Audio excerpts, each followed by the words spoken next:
हींअर 2 मिंट पहिरीं टाइम ते ख़बर हली पे त हू जेके बारी पिताफ़ी जेके वज़ीर आहिनि शायदि शमशीर जेको अक्यूज़ड आहे जेको हिन वाक़े में इन्वॉल्व हो उन जो माइटु आहे त बारी पिताफ़ी वियो आहे हुन फैमिली वटि ऐं हुन खां माफ़ी वरिती अथसि। हुन जेको मुलज़िम हो हुन जा भाउ ऐं वॾा विया आहिनि ऐं हू जेको अजय हो नालो जेको विक्टम हो जेको जेको छा विक्टम छा चवंदासीं जेको मुतासिर हो त उन चयो त आउं माफ़ थो कयां। त हाणे ॻाल्हि आहे हिन ते आउं हिन वाक़े ते वधीक छा ॻाल्हायां। जंहिं धुर ग़लती कई हुन जा वॾा जेके आहिनि वञी माफ़ी घुरनि पिया जंहिंसां ज़्यादती थी उहो माफ़ बि करे। पर आउं हिन माइंड सेट ते ज़रूरु ॻाल्हाए सघां थो ऐं हिन ज़हनियत ते ज़रूरु ॻाल्हाए सघां थो जंहिंजे करे इहो वाक़ियो पेश आयो। ऐं हिन वाक़े खे हिन करे नथो कयां छाकाणि त हाणे इहो थींदो त यार हिकिड़ो मामिलो ठही वियो आहे आउं चवां त न साईं छो ठही वियो हाणे धणी पाण माफ़ करे छॾियो हाणे आउं छा चवां धणी माफ़ करे छॾियो त आउं छा चवां। तंहिंजे करे आउं हिन वाक़े खे हिते पाण पार्क कयूं था। ऐं हिन ज़हनियत ते ॻाल्हाए वठां थो त जेको इहा ज़हनियत आहे त साईं असीं आहियूं ॾाढा मुड़ुस असीं आहियूं भोतार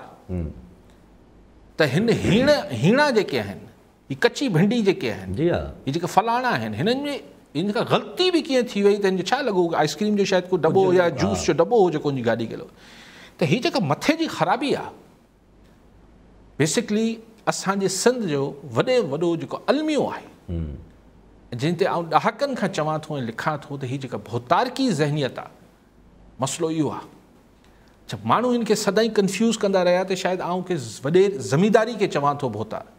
भोतारकी हिकिड़ी ज़हनियत आहे हू हिकिड़े पुलिस वारे में थी सघे थी हिकिड़े सहाफ़ी में थी सघे थी हिकिड़े कराची में हिकिड़े के माफ़िया जे चीफ में थी सघे थी हू ज़मीदार में बि थी सघे थी हू ब्यूरोक्रेट में बि थी सघे थी सभिनी में थी सघे थी। त भई आउं त आहियां ॾाढो मुड़ुस ही हीणा आहिनि पोइ ज़ातियुनि ते बि माण्हू आहिनि त हीअ कची भिंडी आहे अलाए कची भिंडी आहे पकी भिंडी छा थींदी आहे। इहो सभु कुझु छो आहे छाकाणि त जेके रियासती यानी जेके स्टेट मशीनरी आहे पुलिस आहे मुख़्तियारकार आहे इरीगेशन आहे ही सभु जेको आहे हुन भोतार जे खीसे में पिया आहिनि हुनजे ओताक जा सलामी आहिनि। उहो छो सलामी आहिनि जो हू खटे थो हू मुख़्तियारकार हू SHO SP ही सभु छो सलामी आहिनि हुन भोतार जी ओताक जा छाकाणि त ही रखरायल हुन जा आहिनि त मुंहिंजो SP मुंहिंजो DC मुंहिंजो फलाणो हाणे जॾहिं रखरायल मुंहिंजा आहिनि त ज़ाहिर मूंखे सलाम कनि था। अच्छा आउं कीअं थो रखराए वठां छाकाणि त अजय कुमार ऐं ही सभु मूंखे वोट कनि था त जेका ताक़त आउं माण्हुनि जे ख़िलाफ़ु इस्तेमालु कयां थो उहो मुंहिंजा ज़ाती माण्हू थोरी आहिनि। ॾिसो न ही को बि वाक़ियो ॾिसो 4 बंदूक वारा मूंसां गॾु आहिनि त हाणे 4 बंदूक वारा छा करे वठंदा अगरि पुलिस मुंहिंजे ख़िलाफ़ु एक्शन ते अची वई त पर फ़िलहाल आउं 4 माण्हुनि सां त दाॿो ॾियां थो कंहिंखे थपा थुपी कंहिंखे मार मोचड़ो कंहिंखे छा कंहिंखे छू पोइ जॾहिं सरकारी मशीनरी खे हुन ते रद्दमल करिणो हूंदो आहे त सरकारी मशीनरी त रखरायल मुंहिंजी आहे पहिरियों इंतज़ारु होॾां ईंदो आहे त उहा ताक़त जेका आउं माण्हुनि जे ख़िलाफ़ु इस्तेमालु कयां थो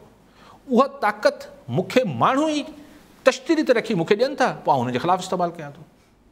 सो हीअ भोतार की ज़हनियत ही जेको भोतार को कल्चर आहे इहो जेसिताईं हीअ सर्कुलर आहे न हीअ माण्हू ई मूंखे ताक़त ॾियनि था ऐं आउं ई उहा ई ताक़त माण्हुनि जे ख़िलाफ़ु इस्तेमालु कयां थो भई हले थो ॾहाकनि खां हले थो ऐं मज़बूत खां मज़बूत थींदो वञे थो ऐं पोइ माण्हू सिर्फ़ु दाहूं कनि था त अॼु हिकिड़े सां थिए थो वरी सुभाणे हीअ त कुझु किस्सा आहिनि जेके उभरी मीडिया ते अची वञनि था रोज़ अलाए केतिरे माण्हुनि जी हज़ारे लखे माण्हुनि जी तज़लील थिए थी ज़िंदगी बणिजी वई आहे ऐं माण्हू हिन खे नसीब जो हिसो सम्झनि था। सो जेसिताईं हिन भोतारकी निज़ाम जो ख़ात्मो न ईंदो ऐं उहो केरु थो आणे सघे अगेन माण्हू आणे सघे।